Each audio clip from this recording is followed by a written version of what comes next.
This is Get Informed with Wajeeh. I'm Wajeeh Lion. Thank you so much for tuning in. I am sad to say that Piotr, we were uh, uh, trying to schedule an appointment with him today, and apparently something came up. So I decided to go earlier, and we will go live together tomorrow. I texted Malcolm and I texted Dexter to see if they would like to come over. I should have texted Jacob to see if he's available. Mr. Jacob, how is Mr. Jacob doing?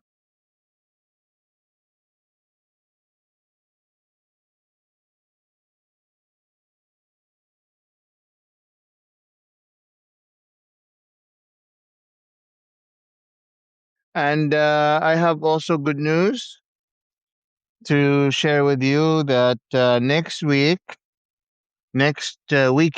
to be more precise, Deborah Amos, the legendary NPR foreign journalist, has agreed to come and join us again on the podcast with Get Informed with Wajeeh. So it's a pleasure and an honor to have her with us again. She is also a highly treasured professor at Penn University in the journalism sector. So we are excited to have her again. And so it's good news. It's good news, right? Some good news.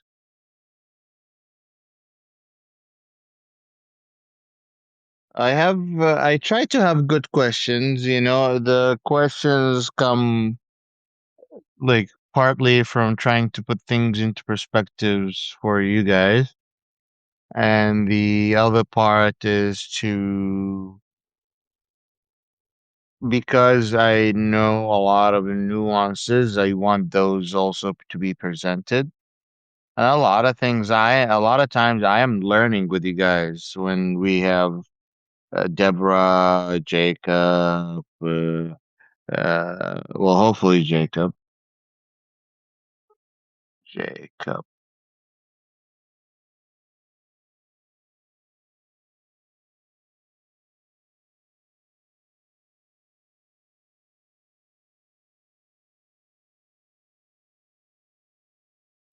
Just texted to Jacob, letting you guys know what I'm doing.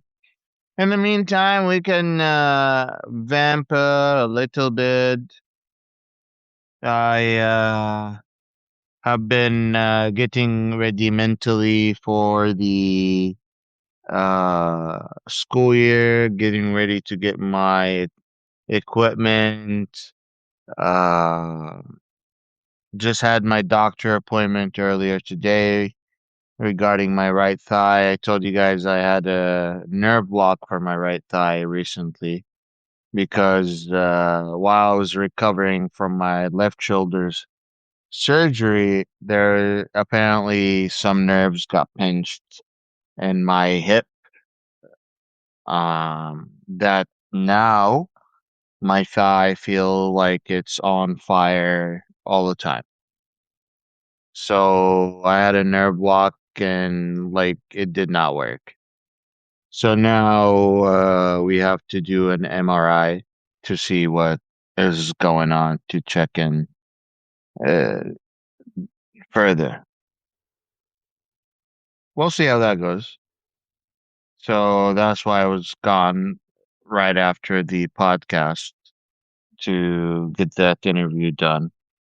And now that it's over with, I after it was done, I was getting communicated by some of Piotr assistants about scheduling. So I was thinking to go right on, like right away, but then since we were trying to schedule something, I figured I could wait a second or two. But then it didn't fall through, and I figured I could start right now. So if you're tuning in, Thank you so much for tuning in. I appreciate your patience. Uh, let's get to the news and give you the latest update with what's happening. Qatar foreign minister says Iran and Qatar discussed agreement to implement joint project to clear mines from the Strait of Hormuz, as well as efforts to reduce escalations and create appropriate conditions for dialogue. To me, the most important part of this is the thing that contradicts Trump and U.S. Central Command and Pentagon statement that the Pentagon has cleared all of the Strait of Hormuz and that is officially safe to pass. This is a joint statement approved by Iran and Oman and now confirmed by Qatar that the Strait of Hormuz still needs to get cleared out of uh, the explosives. Yahweh, Yahweh, Yahweh, Yahweh. We don't want it. Why do you expect the ships to pass through the Strait of Hormuz if countries and nations that live there admit that they're still sea mines? Like, insurance is not gonna, I don't know. Baba Trump, your wisdom is so amazing. We love you so much. May God extend your life forever and ever and ever and keep your blessings on us forever and bless this nations with your blessings. May God extend your life. This is how we talk in Arabic with our kings, by the way. You need to learn how to adopt this new way of talking. Welcome to America. Baba Trump, may God extend your life forever and ever.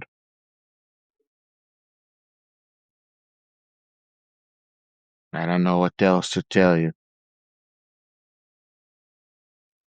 U.S. President Baba Trump told Al Jazeera that both economic and military action are effective, and he's not in a hurry. And I'm not in a hurry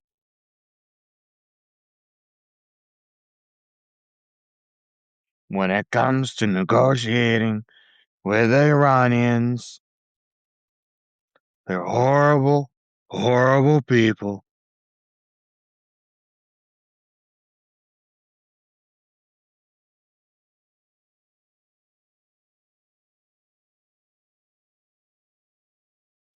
Meanwhile, Iranian president has called for unity among Muslim nations despite uh, their differences. Speaking at the 40th International Islamic Unity Conference in Tehran, Masoud Pezeshkian said no Muslim country territory should be used against another Muslim nation. A tanker was set on fire after being struck by an unknown projectile in the Strait of Hormuz, reported the UK Maritime Trade Operations Organization.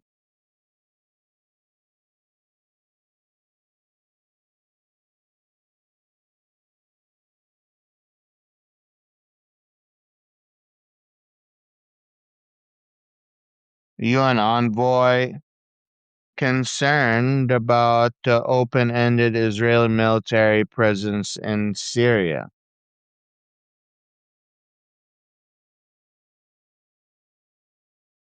The UN Deputy Special Envoy for Syria says he is concerned by statements from senior Israeli officials advocating an open-ended Israeli military presence on Syrian territory. Speaking to UN Security Council, the special envoy added that Israel presence violates Syria's sovereignty and uh, territorial integrity and is inconsistent with the 1974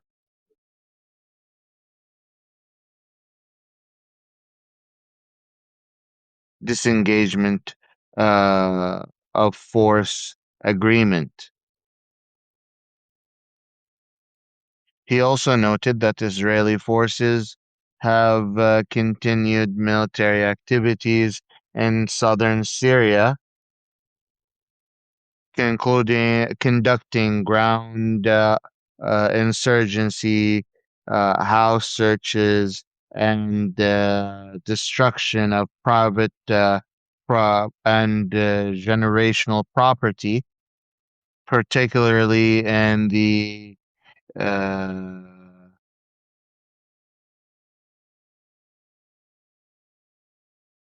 Quintara and Yarmouk Basin area.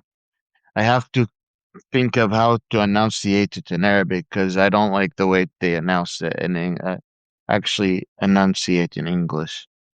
He condemned an Israeli airstrike on Abu al-Dhuhr air base near Aleppo in northwest Syria, saying it was another warning development.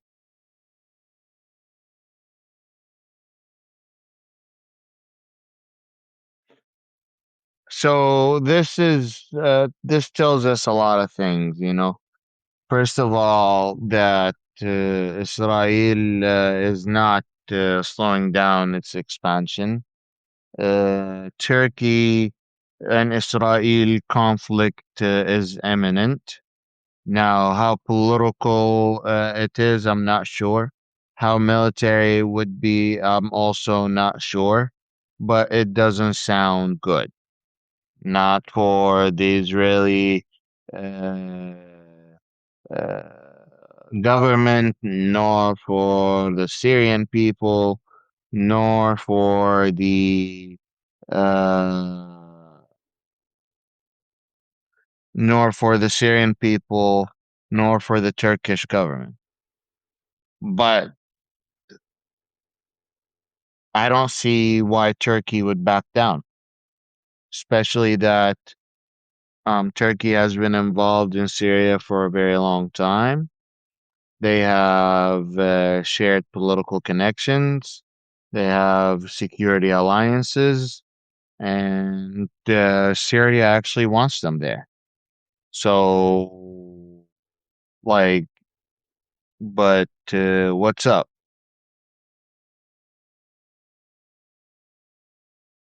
It's not gonna look good there. And Israel continues to find excuses to stay in countries and borders that is not theirs. And they think that this is going to change the world perspective on why they're expanding, or they think that is helping them in the long run.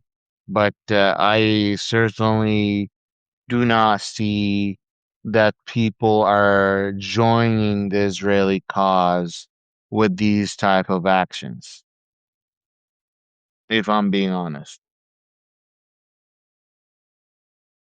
right?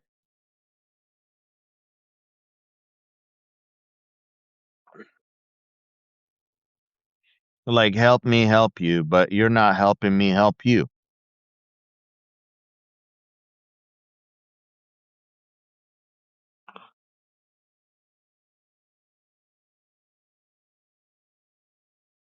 As I was saying earlier, that Gulf states will start working on finding how to what the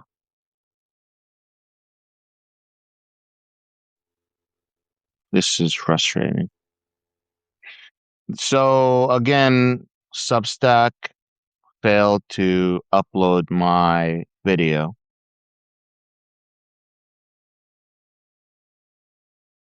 publications.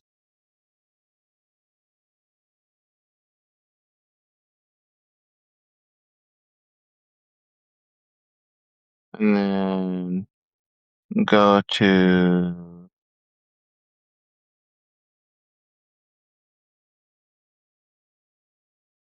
send to everyone. No, edit, continue.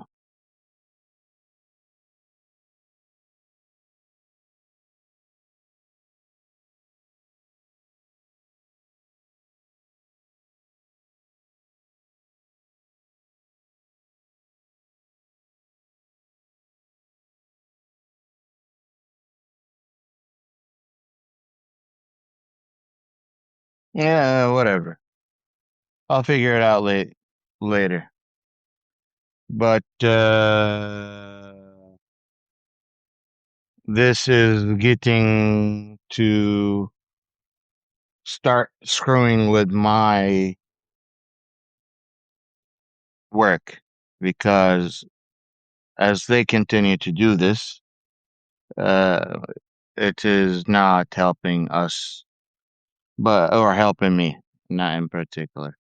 But I said Gulf states are going to start walking away from the United States, and they're actively doing that. They're actively walking away from the United States, and the United States is not doing anything about it.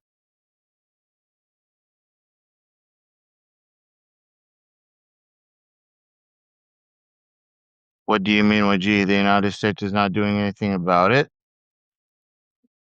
They are too busy shooting themselves in the foot. They are too busy making sure that the action already, like that they're actually taking care of the people that they have agreed to take care of. So what do you end up doing? You look for different alliances. You look for different alliances, alliances that actually will get you something, protect your ass. And that is exactly what has happened. The Pakistanis are now officially going to be training Kuwaiti forces under a new defense deal. We can now bring you more information about that. Pakistan armed forces will assist Kuwait in training and capacity building of its military and defense forces, according to state-run Pakistani TV. Kuwait and Pakistan form uh,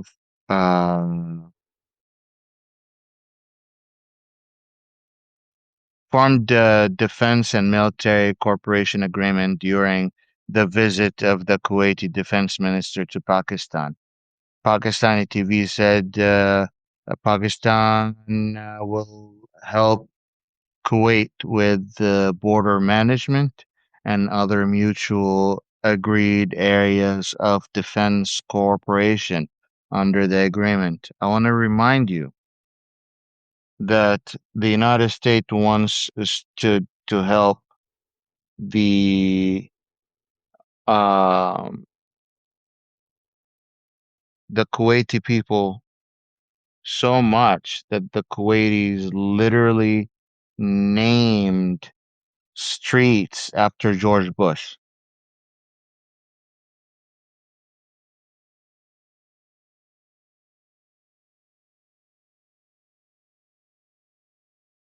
after the United States. And now they're officially looking elsewhere. Like, damn,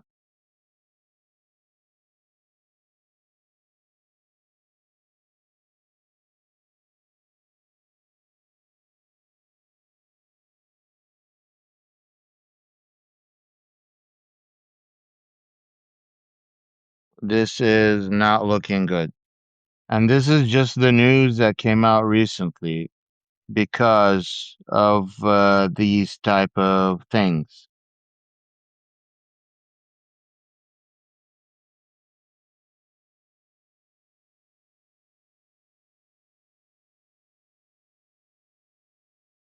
We know about Kuwait, we know about Saudi Arabia, we talked about the Sunni alliance, we talked about the new way of NATO working, the NATO, that the name that Malcolm or Jacob came up with, Makkah Security Alliance between Turkey, Saudi Arabia, and Pakistan. Egypt wants to join. The rest of the Arab states, Sunni states, wants to join. You cannot tell me that the United States is losing not only some of its closest allies, but some of its biggest funders. Excuse me. These Gulf states spend not only spend their money, but they keep their money in US banks because a lot of their sales are in US dollar because they use petrodollar most of the time. Well, now they're using BRICS currencies and they're talking about making the BRICS currency that these BRICS states would have. But right now, members of BRICS, um, uh, the states of the BRICS alliance are officially trading outside of the dollar, especially when it comes to oil. And I can't be surprised when I heard that all of our allies started evacuating their gold bars from the US Treasury. Moving gold bars outside of the United States is a lot of work and costs a lot of money, very heavy, not cheap. And usually countries just opt out to keeping it there and knowing that but the United States is no longer to be trusted with anything for these nations. They don't know what's the future of the United States like. They are all now taking their gold bars outside of US banks, US treasuries, or whatever.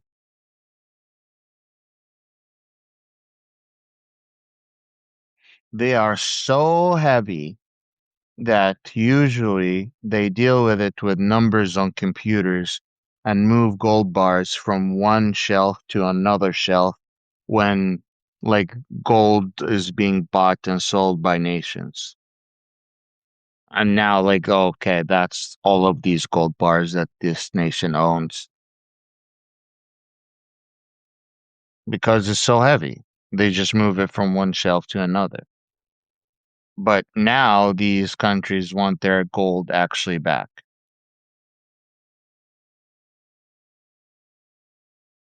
It's not looking good.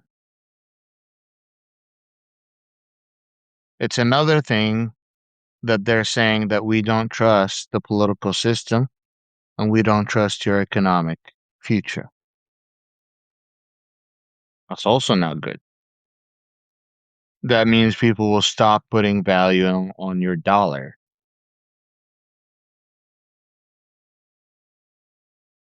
I mean, that's the best way I could put things into perspective for you.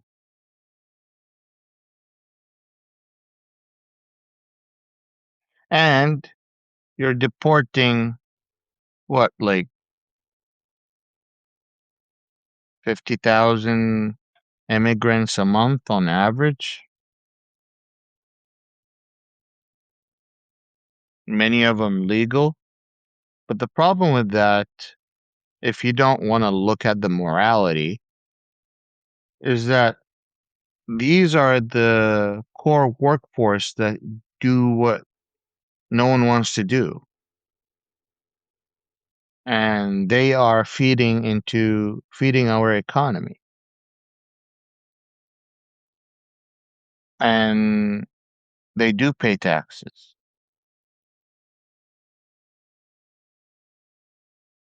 Not like everyone else necessarily, but they do pay taxes. They do pay into the system. They do a lot of things. Legal immigrants, especially, they pay a lot of taxes.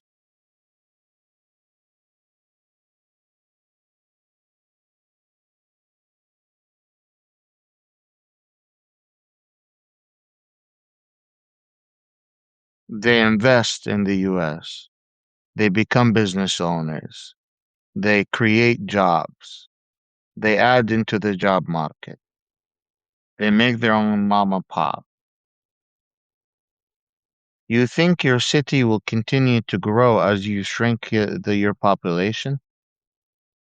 Believe it or not, Japan, that is Japan, that has closed borders for centuries. For the first time, is asking people to migrate because their workforce and their population is declining, but they still need to grow. Same problem in South Korea.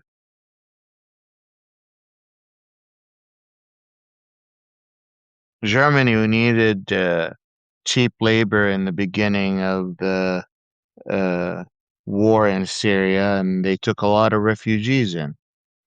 These Syrian refugees substituted a lot of the expensive, a little bit more expensive Turkish workers from Turkey. They did all the trash work, they did all the immigrant work, they did all the hard labor that no one wants to do. Now that they have become a burden on the system, they want them out. Same thing in many European countries.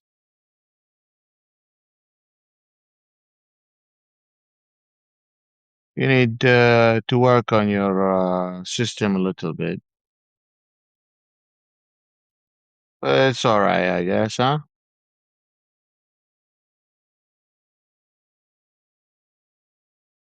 The tanker that was hit by an unknown projectile was hit actually about like 39 minutes ago. That's not the same one that was hit yesterday.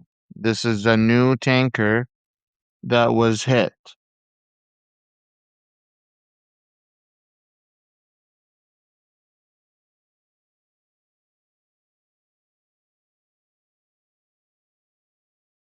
We'll see if any updates regarding that.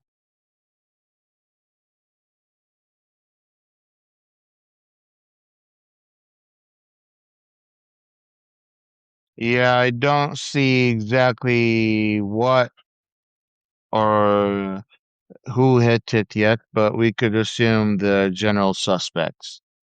Meanwhile, Yemeni forces that is recognized and backed by the Saudi government and now viewed by the general Yemeni public as outsider government puppet controlled by the Saudi government, uh,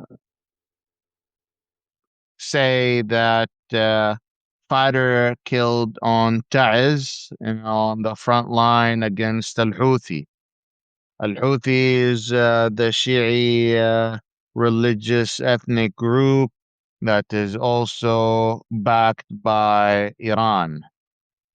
Yemeni internationally recognized government says the fighter with one of its factions has been killed and the on the Al Atab front line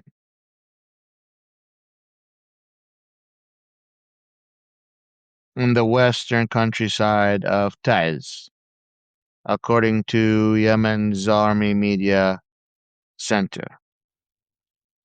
The fighter, named Mustafa Muhammad al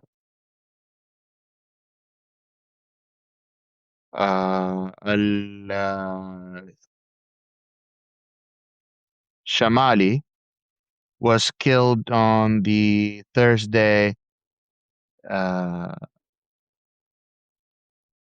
fighting against the Iranian Houthis, like I said earlier. The Houthi fired ballistic missiles at Yemeni government positions in Mocha again.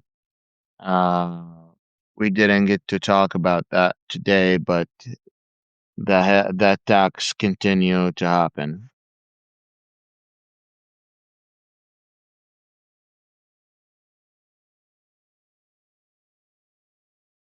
And then I want to see my other source here to see if anything come up here. Oh, I got something to write for you guys.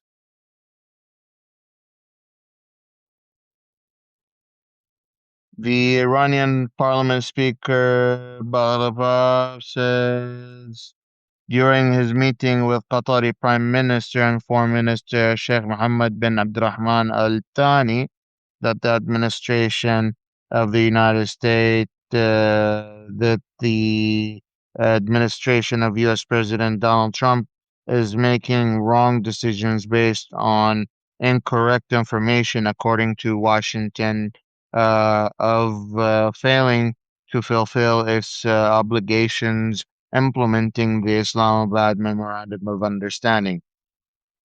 Ghalibaf added that these wrong calculations do not only waste the United States financial, military, and human resources and threaten the region's future, but also target the in interests of the Iranian people and causes prolonged state of insecurity in the region. He stated that the U.S. planned to impose an economic blockade on Iran will not achieve results, adding that the Iranian people will not reclaim their rights with dignity. Will reclaim their rights with dignity, excuse me. Galbaf affirmed that the United States is the party that must implement the conditions it committed to under the Memorandum of Understanding. More stuff here that I need to publish.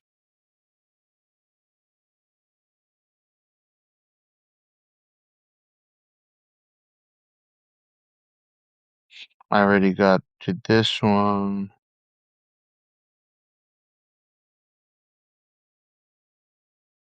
Meanwhile, President Masoud Pezeshkian stated that his country does not demand anything beyond its legal rights, emphasizing that it will not yield to pressures or what he described as uh,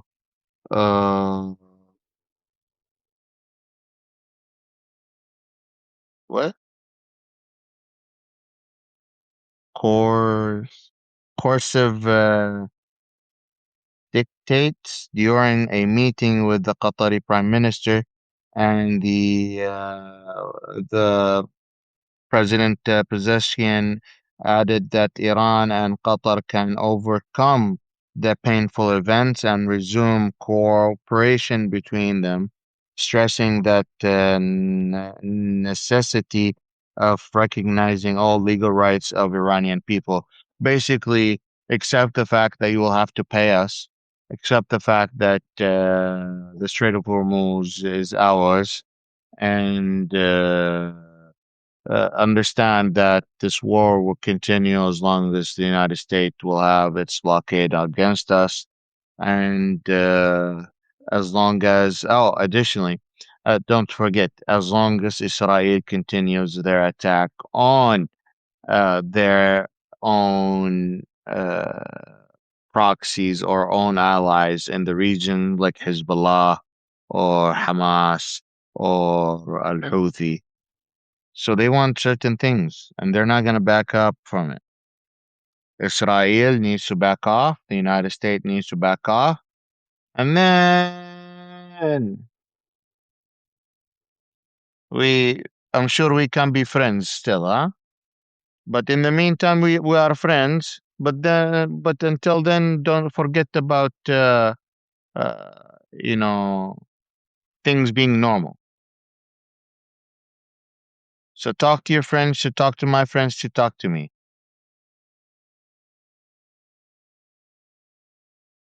You know what? Is that making sense?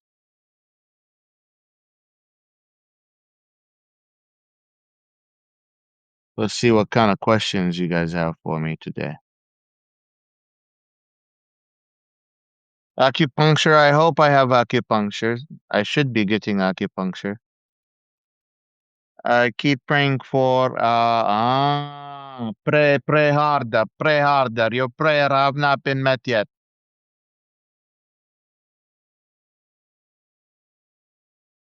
اللهم اهدنا فيمن هديت وعافنا فيمن عافيت وتولنا فيمن توليت and take him like you take everyone else.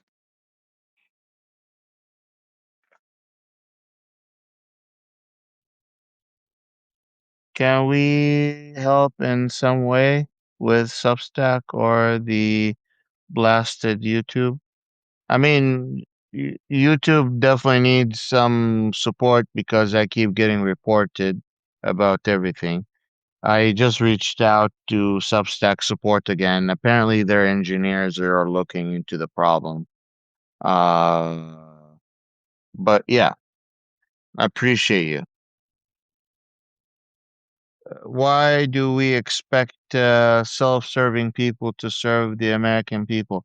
Because American people somehow believe that the American government need to be run like a business. I don't know who convinced them of that, but at one point in my life, I was convinced of that when I was in college, and I could see the argument made that the government need to be run like a business, but actually not. Government is not a business. Government represents the benefits of the people. It's made to regulate and protect the people. There needs Government is meant to create checks and balances. Government creates systems. Government also serve its own people. It doesn't get served by its own people. It's a structure that you use to serve the people. Without that structure, you don't have the tools that you are needing to organize a society. But when you use that tool incorrectly, you can use it to oppress your own people and have them used for your own sake. So the government need to re get like fixed. I don't want to say, I want to be very careful with my words here. You can't tell me that our government is not sick. It needs doctor's attention. It needs a cardiologist. It needs a psychologist. It needs a relationship advisor. It needs a guidance counselor. It needs, intervention. All of the above.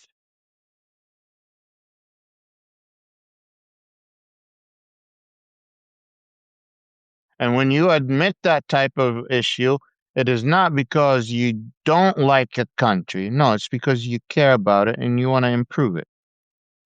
I mean, isn't that part of the message of Donald Trump? Let's make America great again. He's saying America is not great. Let's make it a great again.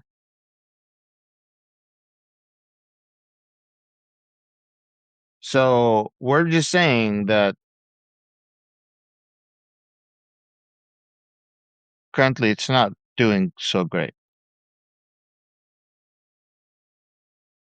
Currently it's not doing so hot. People usually not too happy.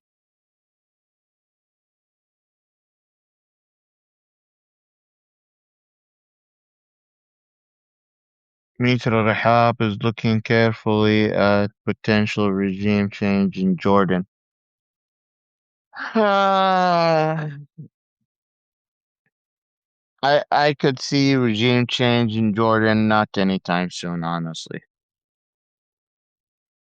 Gulf states would step in and send their own military to oppress the Jordanese people and shoot them on the spot.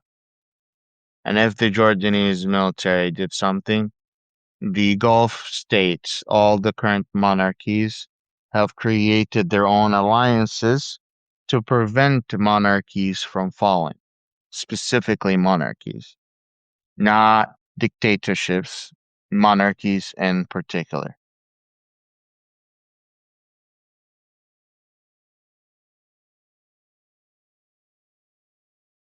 Jordan is a monarchy,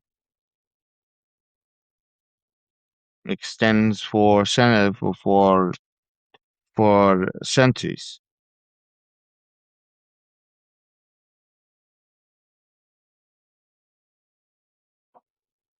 You know, I think that she is correct. At some point, there will be attempt to decripple the government, but I think Gulf states wouldn't want to let that happen. And they are showing and they are capable of shooting innocent civilians just to make that happen. We've seen it in the Arab Spring during in Bahrain, and that is when the alliance was created. For your information,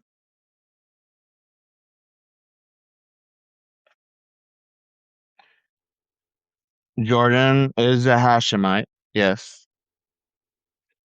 they're direct descendants of the Prophet. Same thing with the King of Morocco. They're not related, directly related though.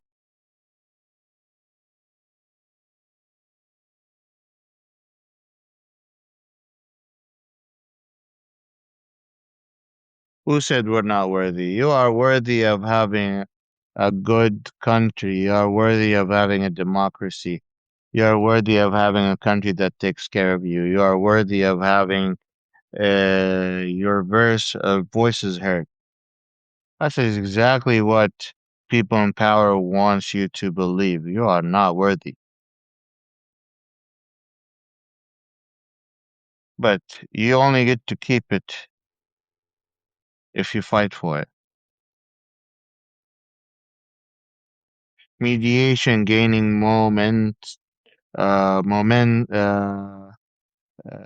as Qatar Prime Minister holds Tehran talks on Hormuz.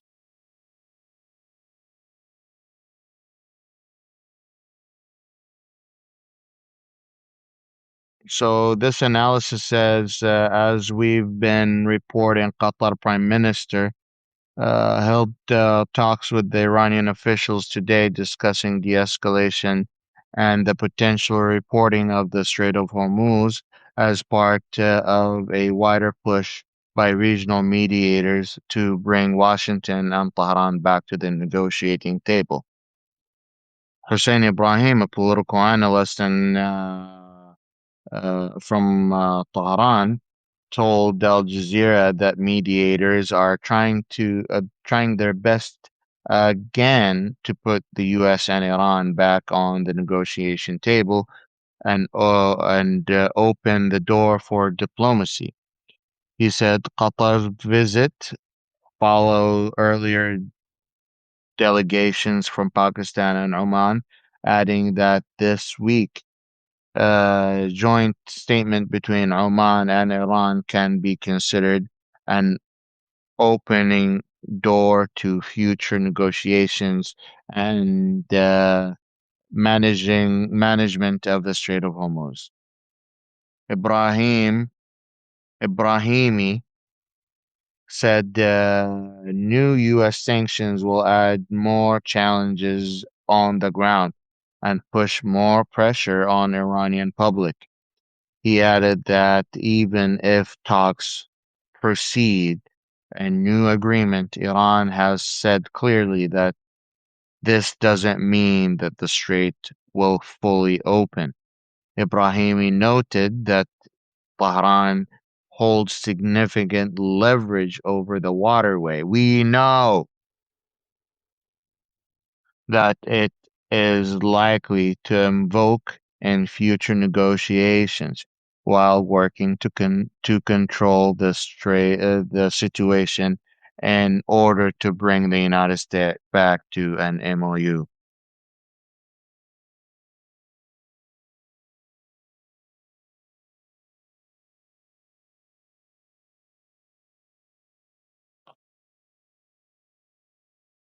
Thank you for your support and kind words. Uh, Wajid, do you think U.S. Congress in 2027 will be better positioned to make a deal with Iran? Depends on who's gonna be in there. We'll see. Let's not make any assumptions, and let's not believe the words of people that just give us, you know, statements to get elected. You can't lie that that's not a thing. That's a thing in U.S. politics. That's people just lie and lie and lie their way into getting elected.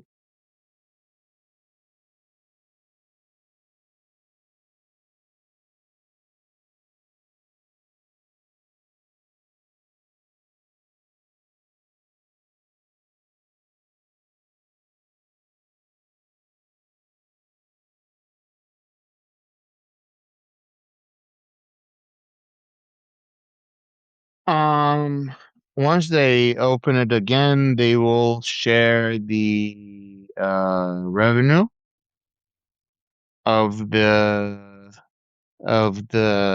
charges that they are making in the strait, as well as chart like will decide exactly who's responsible for maintaining what.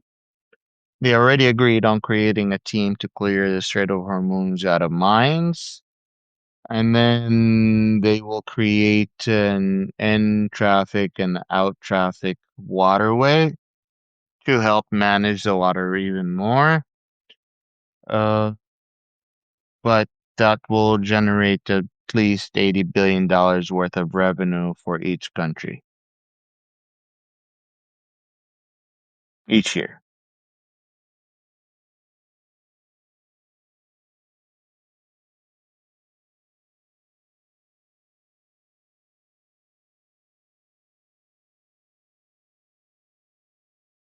Looking for your questions. The thing is, like, if the billionaires have money, the country is running out of money. And the nations that letting us borrow money are starting to stop believing in our system to the point where the yield on US Treasury has hit sky high. Usually that means that the as yield goes up on a treasury, that a treasury note is basically the way a government can borrow money. And they borrow money by saying you hold on to this treasure bond or whatever you want to call it, and the return is this percent over these years until we pay you back with interest.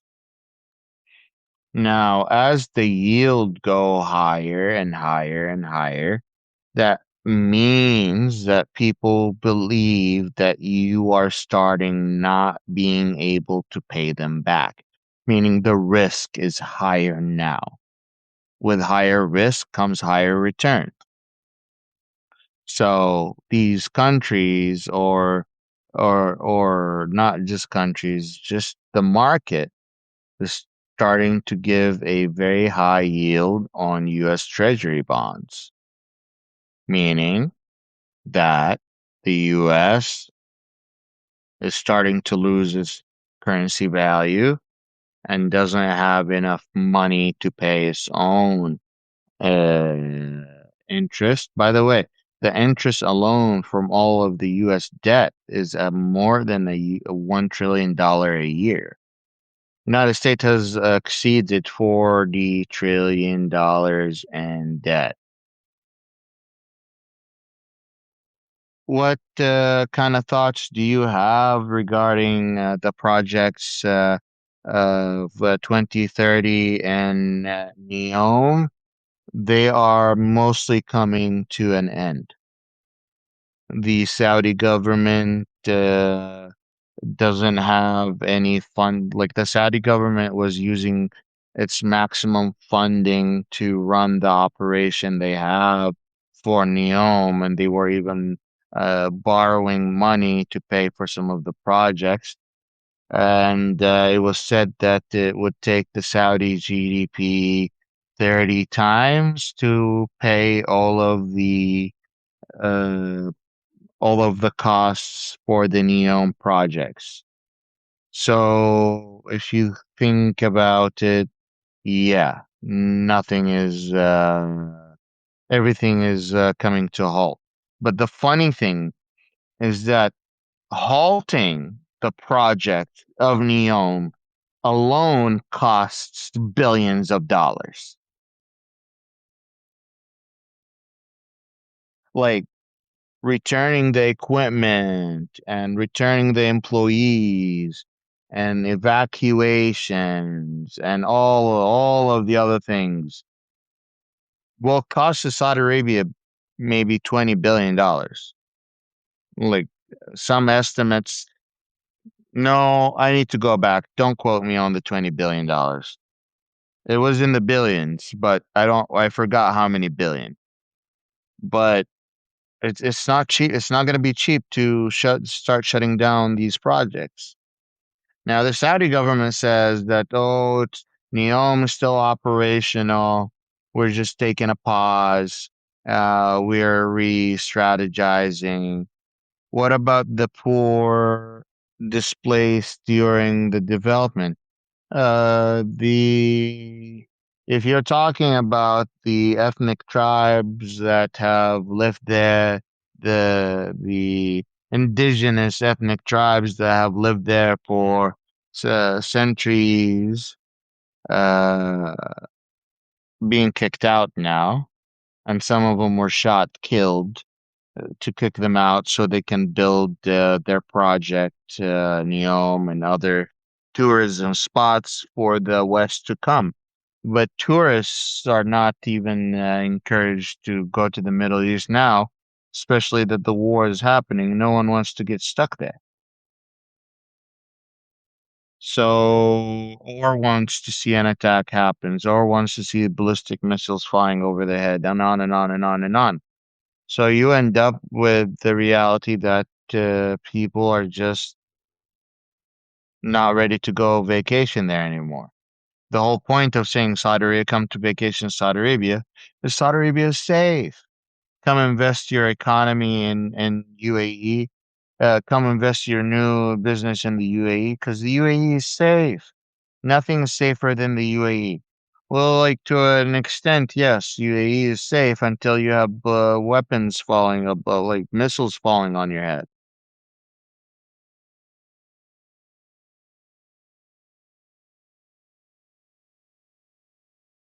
And as long as you don't have any income coming from your main source of income, which is oil,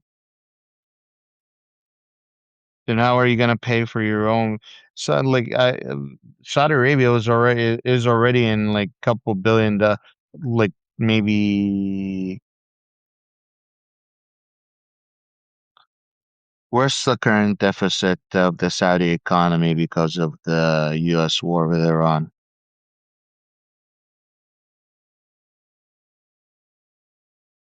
34.3 billion riyals, equivalent of $99.1 billion. I see why I've been going into the 30s and the tens is because I was thinking the real number, not the dollar number. But $9.1 billion in deficit because of Trump's war with Iran.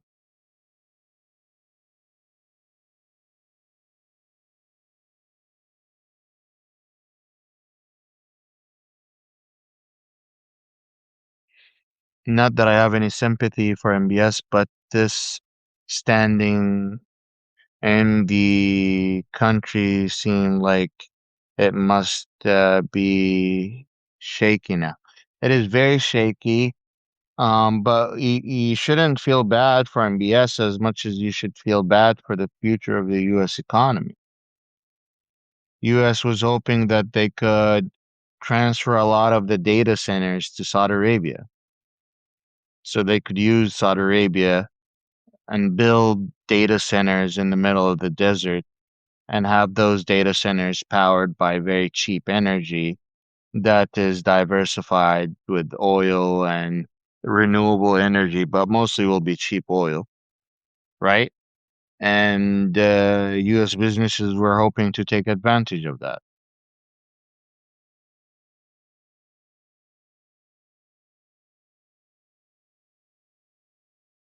Is that business going to go to China now? You got to think of all the future businesses that you have with the country. You got to think of and also like building the data centers in Saudi Arabia versus the United States is a big deal, especially if they're in the middle of the desert for Americans. Not saying like let's take advantage of the Saudi land, but Saudi Arabia is counting on that as an investment. I don't know. I don't know what to tell you. It's not looking good.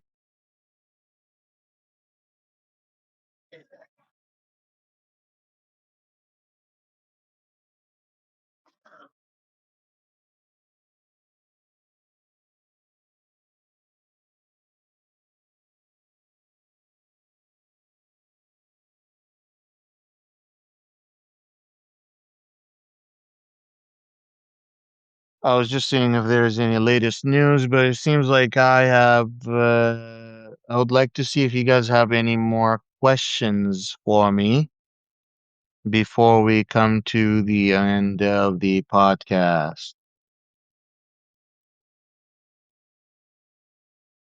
or comments, or suggestions, or things you want to get out of your chest.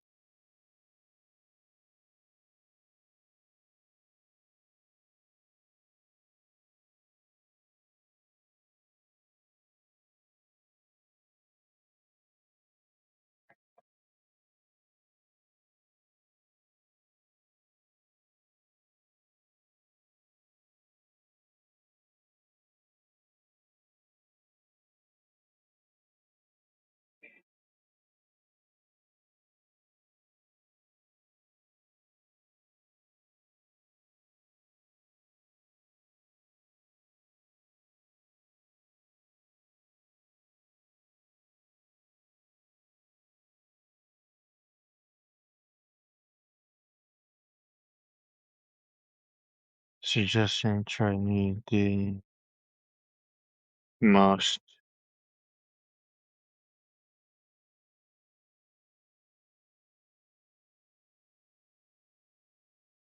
I've done it before, tried dry needling.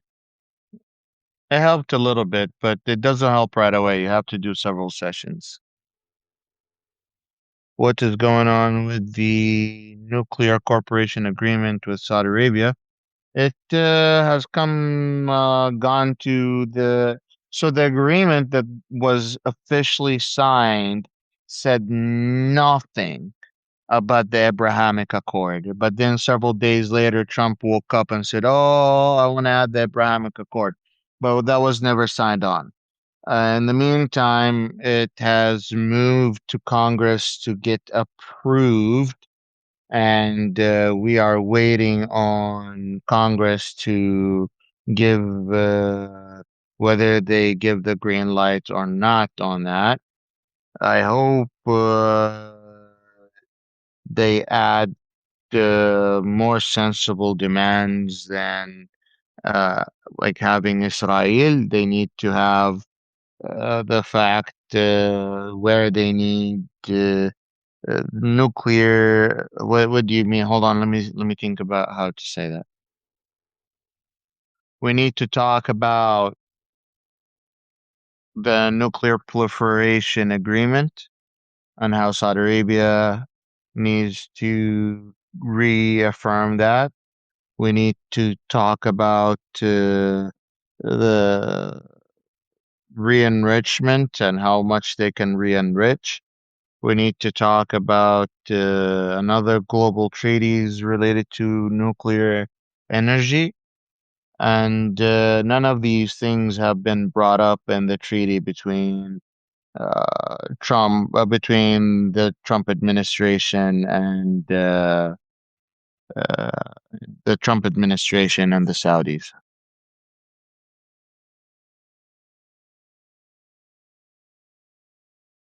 All right. Thank you all for tuning in. I love your faces. And as always, remember, you may not fuck with politics, but politics will always fuck with you. مع السلامة باي باي بالإنجليزي goodbye. I'll see you tomorrow.